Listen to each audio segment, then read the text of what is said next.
तो बच्चों, मैक फ्लैक्नोय को डिटेल में समझाने से पहले मैं आपसे रिक्वेस्ट करना चाहूंगी, रिकमेंड करना चाहूंगी कि आप मेरे वीडियो को हॉरिजॉन्टली टर्न कर लें इस टाइप से, ठीक है।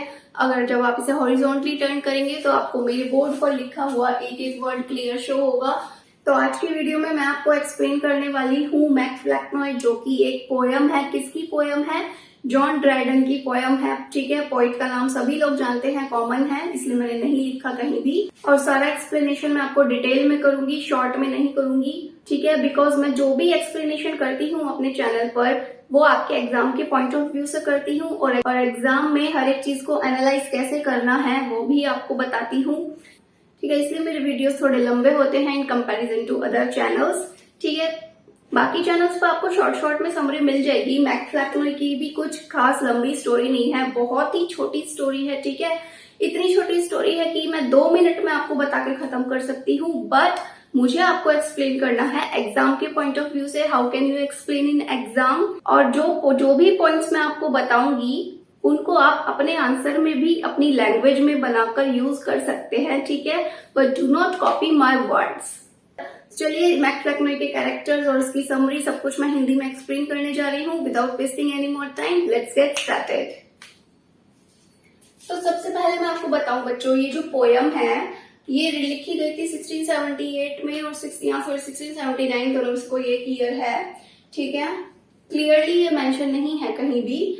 और पब्लिश कब हुआ था? 1682 में, ठीक है। कौन सी एज की ये पोयम है? रिस्टोरेशन एज की पोयम है। मैंने पहले से ही सब नोट डाउन किया है to save your time. But बच्चों, इस पोयम की खासियत क्या है? ठीक है, खासियत है इस पोयम की, इट इज अ सटायर, ठीक है। अब सटायर का क्या मतलब होता है? ये एक उपहास समझ सकते हो आप, उपहास करना या ताना मारना, ठीक है। ठीक है, ये एक सटायर है, it's a satire upon Thomas Shadwell. इसमें क्या है, जो जॉन ड्राइडन है उन्होंने इस पोयम में थॉमस शेडवेल का मजाक उड़ाया है, उनका उपहास किया है, ठीक है। और थॉमस शेडवेल एक कैरेक्टर है इस पोयम के, ठीक है। और कैरेक्टर होने के साथ साथ थॉमस शेडवेल एक अनदर पोइट भी है जॉन ड्राइडन के टाइम के। आप इस तरह समझो, ये है जॉन ड्राइडन और ये है थॉमस शेडवेल,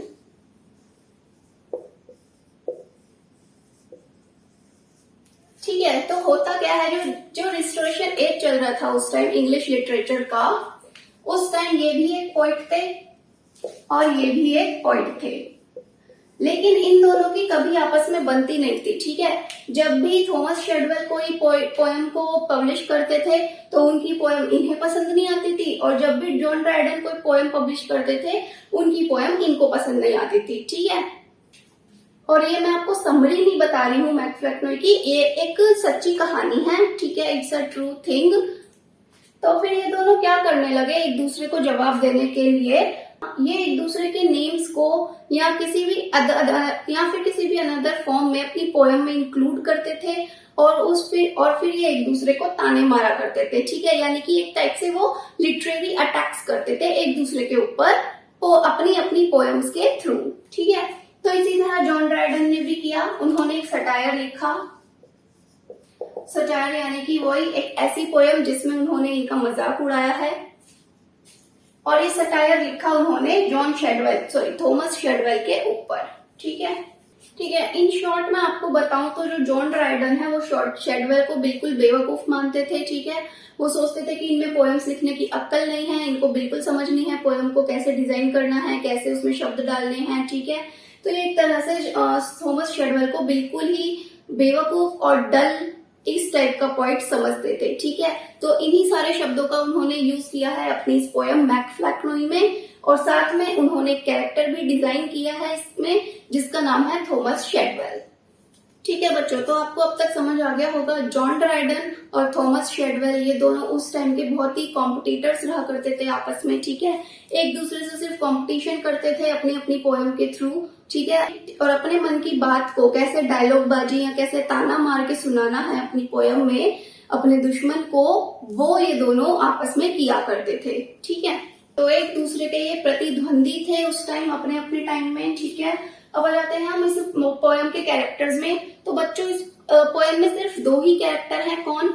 एक है रिचर्ड फ्लैक्नॉय और एक है थॉमस शेडवेल, ठीक है। रिचर्ड फ्लैक्नॉय भी एक पोइट ही थे। उन्होंने, जॉन ड्राइडन ने इनका नाम भी मेंशन किया है, अपनी इस पोयम में। क्यों? क्योंकि वो इन्हें भी थोड़ा बेवकूफ ही समझते थे। इट मीन्स जॉन ड्राइडन को लगता था कि मेरी जितनी भी पोयम्स हैं वो बहुत ज्यादा सुप्रीम हैं और मेरे पोयम्स का जो मुकाबला है, सामना है, वो कोई अनदर पोइट नहीं कर सकता, ठीक है। इसलिए वो रिचर्ड फ्लैक्नर और थॉमस शेडवेल को वो स्टूपिड मानते थे। वो समझते थे इन दोनों को पोएम्स लिखने का कोई ढंग नहीं है, इसलिए उन्होंने इसका भी नाम यूज किया और इनका भी नाम यूज किया।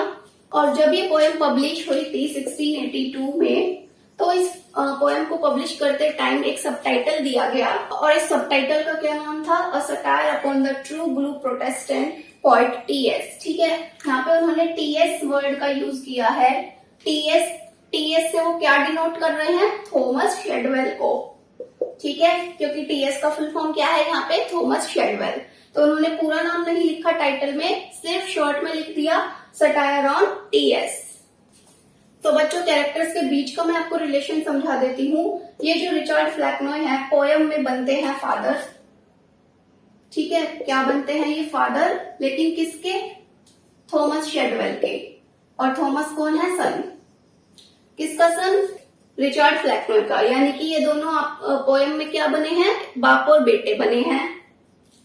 और पोयम में इनका एक साम्राज्य होता है, जैसे पुराने राजा रानियों का एक साम्राज्य हुआ करता था ना, जैसे आप समझ सकते हो गुप्ता एम्पायर, मुगल एम्पायर, सबका अपना अपना एक साम्राज्य था। वैसे ही इनका भी साम्राज्य है पोयम में, जिसका नाम है, उस किंगडम का क्या नाम है?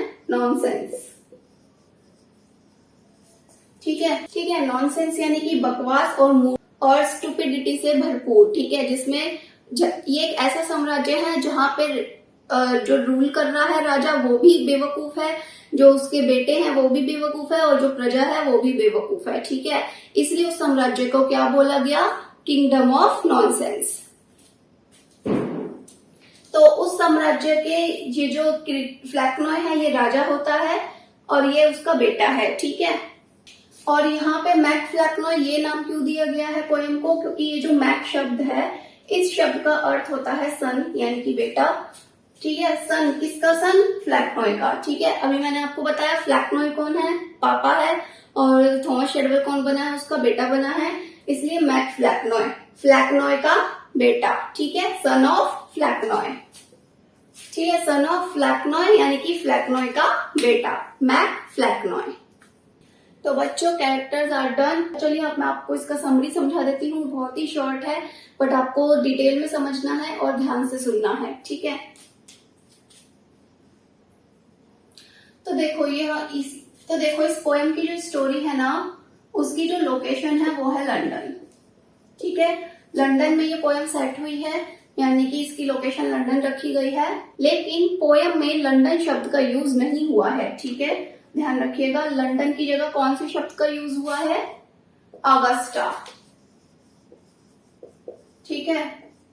इस शब्द का यूज हुआ है पोयम में और अगस्टा क्या है? Old name of London, London का पुराना नाम, ठीक है। इसलिए आप अपने एग्जाम में लिख सकते हो this poem is set in London, referred to in the poem as Augusta, under bracket the old name of London. तो बच्चों जो मैक फ्लैक्नॉय पोयम है ये स्टार्ट होती है रिचर्ड फ्लैक्नॉय के डिसीजन से, ठीक है। ये डिसाइड क्या करता है? जो इसका किंगडम है जिसका नाम नॉनसेंस है, तो इस किंगडम का ये राजा है, ठीक है। कौन है? ये राजा है। तो इसको इंटरनली फीलिंग होने लगती है कि अब भाई मेरा राजपाट छोड़ने का टाइम आ गया है, तो अब मुझे किसी उत्तराधिकारी को नियुक्त करना चाहिए जो मेरी जगह मेरे जाने के बाद इस किंगडम को संभाल सके, ठीक है। किस किंगडम को? नॉनसेंस किंगडम को। तो ये जो रिचर्ड फ्लैक्नॉय है ये तो खुद ही एक बेवकूफ राजा पहले से होता है, स्टूपिड, ठीक है। अब जैसे कि आप जानते हो पूरे साम्राज्य में हर कोई बेवकूफ है, राजा बेवकूफ है, प्रजा बेवकूफ है, ठीक है। इसलिए उनके किंगडम का नाम है नॉनसेंस। तो अभी ये जो उत्तराधिकारी ढूंढ रहा है जो इसकी जगह बैठेगा गद्दी पर, वो भी तो एक बेवकूफ ही होना चाहिए ना, ठीक है। तो ये ऐसा ही उत्तराधिकारी तलाशता है अपने बच्चों में। इसके काफी सारे बेटे होते हैं पोयम में, लेकिन ये चुनता है थॉमस शेडवेल को, ठीक है। थॉमस शेडवेल को चुनता है कि भाई ये मेरा बेटा है जो स्टुपिडिटी में सबसे ज्यादा माहिर है, ये मेरा बेटा है जो मूर्खता में और बेवकूफी में सबसे आगे है, ये बचपन से ही बहुत ज्यादा मिच्योर है। मिच्योर है मतलब किस चीज में मिच्योर है? बेवकूफ वाली हरकतों में, ठीक है। यानी कि इसके अंदर बिल्कुल समझ नहीं है, ये बहुत ना समझ है, और यही वो लायक बेटा है जो इस नॉनसेंस वाली गद्दी को संभाल सकता है। तो ये जो फ्लैक्नॉय होता है ये अनाउंस कर देता है अपने किंगडम में कि आपका अगला होने वाला राजा कौन बनेगा? थॉमस शेडवेल बनेगा। और जो हमारी परंपरा है डलनेस को बनाए रखने की, डलनेस, ठीक है, डलनेस को बनाए रखने की, वो इसको आगे तक निभाता रहेगा, ठीक है। तो ड्राइडन ने क्या है, 2 नाम और यूज करे हैं इस पोयम में, हेवुड और शिरले। और क्या कहा है थॉमस शेडवेल के बारे में कि ये जो थॉमस शेडवेल है ना, ये हेवुड और शिरले ये दोनों बैड पॉइंट्स हैं, यानी कि इन पॉइंट्स को भी ड्राइडन अच्छा नहीं मानता अपने नजरों में, ठीक है। इनको भी वो बेवकूफी समझता है। तो वो बोलता है थॉमस शेडवेल इन दोनों का बहुत फेथफुल फॉलोवर है, और लेकिन जो थॉमस शेडवेल है ना, वो तो इन दोनों से भी बहुत ज्यादा बेवकूफ है, ठीक है। उसे पोएम्स लिखने का कोई तरीका नहीं पता। तो वो थॉमस शेडवेल को हेवुड और शिरले से भी कंपेयर कर देता है इस वाली पोएम में, ठीक है। तो अभी तक की आपने क्या स्टोरी समझी? जो फ्लैक्नॉय है उसको अपने लिए एक उत्तराधिकारी चुनना है, और उसने किसको चुना है? थॉमस शेडवेल को, क्योंकि वो स्टुपिडिटी में माहिर है, ठीक है। इसके बाद क्या होता है, जब फ्लैक्नॉय अनाउंस कर देता है कि अब इस साम्राज्य का अगला राजा कौन बनेगा? थॉमस शेडवेल।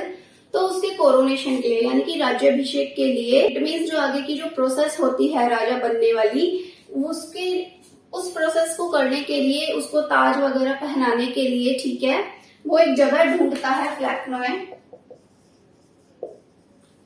और वो क्या सिलेक्ट करता है? नर्सरी, ठीक है। नर्सरी नाम की एक जगह को वो सिलेक्ट करता है, और इट इज अ थिएटर। ये क्या होता है? थिएटर होता है, ठीक है, जहाँ पे काफी सारे बॉयज और गर्ल्स आते हैं अपनी स्टडी करने के लिए। तो ये उस जगह को चुनता है, तो ये इस जगह को चुनता है थॉमस शेडवेल के राज्याभिषेक के लिए, ठीक है। तो अब वो दिन आ गया है जब फ्लैक्नॉय थॉमस शेडवेल को राजा बना रहे हैं,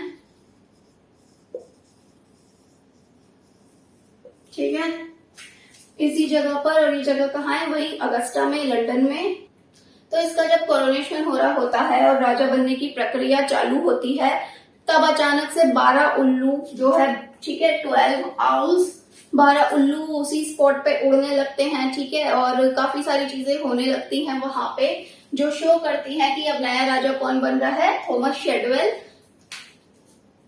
फिर फ्लैक्नॉय क्या करता है? इसको ताज पहनाता है, ही क्राउन्स हिम।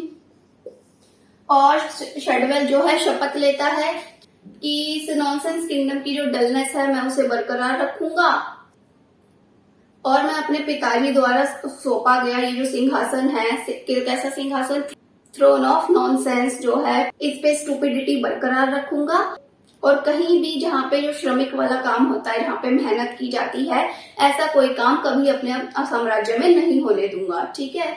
तो फ्लैक्नॉय भी अपने बेटे को यही एडवाइस करता है कि तुम्हें श्रम वाली चीजों से दूर रहना है, यानी कि ऐसी चीजों से दूर रहना है जहां तुम्हें मेहनत करनी पड़े।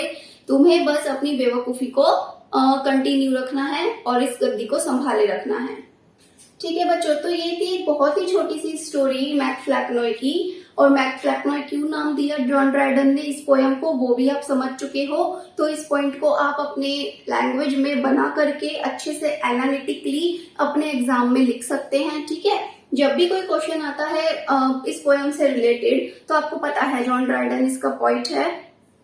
तो फर्स्ट पैराग्राफ आपको जॉन ड्राइडन के बारे में ही लिखना चाहिए कि उन्होंने ये पोयम क्यों लिखी, ठीक है, किसके ऊपर लिखी गई है ये पोयम, और इस पोयम में उन्होंने किन किन पॉइंट्स को हाईलाइट किया है, उन्होंने थॉमस शेडवेल को इतना बेवकूफ क्यों माना है, ठीक है, और भी कौन से स्टूपिड पॉइंट्स हैं जिनका नाम उन्होंने इस पोयम में मेंशन किया है। ये सारी चीजें आप फर्स्ट पैराग्राफ में लिख सकते हैं अबाउट जॉन ड्राइडन, ठीक है। फिर उसके बाद आप क्वेश्चन को पढ़िए, उसमें पूछा उसमें पूछा क्या है इस पोएम से रिलेटेड। इसके बाद आप पूरी स्टोरी तो उसमें नहीं लिखोगे, आपको सिर्फ वो पॉइंट कैच करना पड़ेगा कि यहाँ पे मैं कौन कौन से पॉइंट्स मेंशन कर सकता हूँ जो इस क्वेश्चन से मैच करे। Okay, and in the end of the answer आपको अपना कंक्लूजन देना है कि आपके नजरिए से ये पोयम कितना सटीक है और जॉन ड्राइडन ने आपके नजरिए से इस पर कितना अच्छा काम किया, कितना बुरा काम किया, वो सारी चीजें आप अपने कंक्लूजन में, अपने वर्ड्स में लिख सकते हैं। And one more thing, if you want hand written notes of this poem, अगर आपको इस पोयम में कुछ भी हेल्प के लिए हैंड रिटन नोट्स चाहिए मेरे, तो डिस्क्रिप्शन बॉक्स में जाइए, वहां मैंने एक डाउनलोड लिंक दिया है, उस लिंक पे आप क्लिक करोगे तो मैक फ्लैकनॉय की आपको पीडीएफ मिल जाएगी और वो मेरे हैंड रिटन नोट्स हैं। ठीक है, राइटिंग आई डोंट नो आप समझ पाओगे या नहीं, क्योंकि वो बहुत पुराने हैं। 2017 में मैंने पास आउट कर लिया था इंग्लिश ऑनर्स, तो वो उसी टाइम के सारे नोट्स हैं। ठीक है। एंड वन मोर थिंग, जिस भी नोवेल या पोएम के नोट्स अवेलेबल मेरे पास नहीं होते हैं, उनका डाउनलोड लिंक मैं डिस्क्रिप्शन में नहीं देती हूँ। ठीक है, लेकिन अभी इसकी मेरे पास अवेलेबल है तो आपको लिंक मिल जाएगा। और इसी के साथ ही अगर कोई अदर पोयम है या अदर नोवेल है जो आप चाहते हो मैं आपके लिए एक्सप्लेन करूं, तो उसकी लैंग्वेज आपको टिपिकल लग रही है समझने में, देन आपको क्या करना है, उस पोयम या नोवेल का नाम नीचे कमेंट में लिखिए। ठीक है, मुझे आपका कमेंट मिलेगा, फिर मैं क्या करूंगी, उसको स्टडी करूंगी और आपके लिए अगला वीडियो उसके ऊपर लेकर आऊंगी। तो चलिए अब मिलते हैं नेक्स्ट एक्सप्लेनेशन में, तब तक के लिए bye bye and take care.